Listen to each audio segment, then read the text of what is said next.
I am so glad you are here. It is Magical Tuesday in my world, so let's get into it.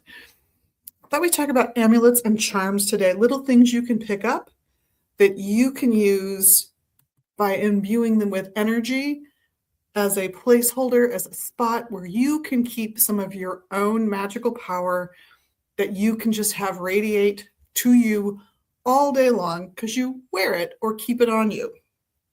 So I grabbed a couple little sterling silver charms we've got in stock right now.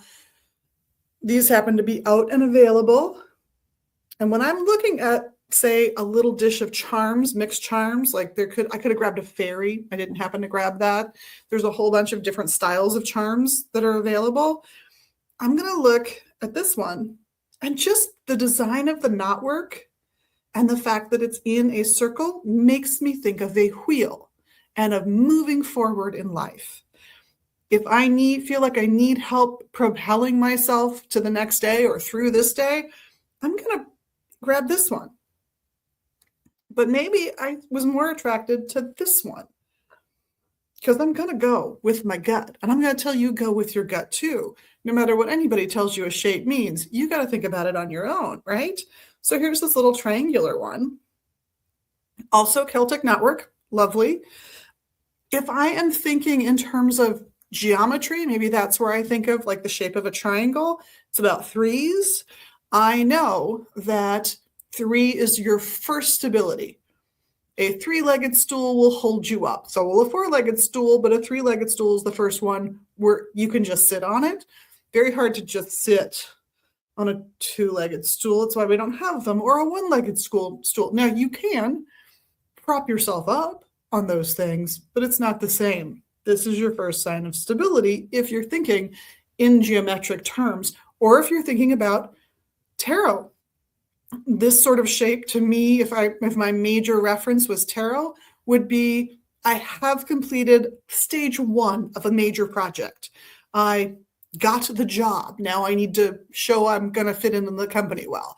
I graduated high school. Now I need to make a decision. Am I getting a job? Am I going on to more education? What am I doing? Let's get to the next step in a process. Even though, wow, I did a great thing. Or maybe I'm thinking of it more astrologically.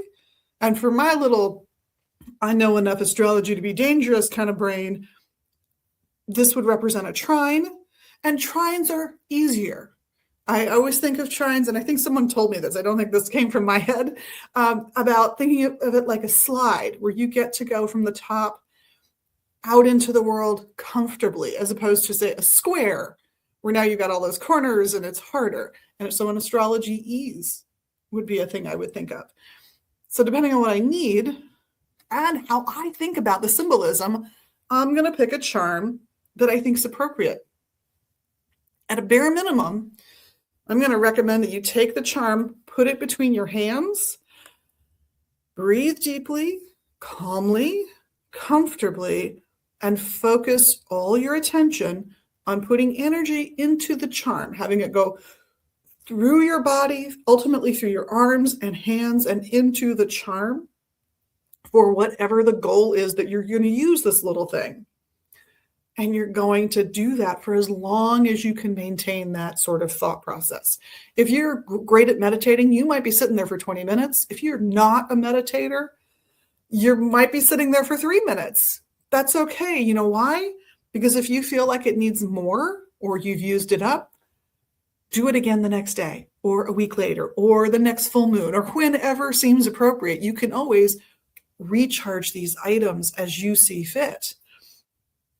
Now, if you want to gild the lily, and some people do, before you charge it between your hands, you might, and this would be true for more than one tradition, light some incense and smoke it in that incense.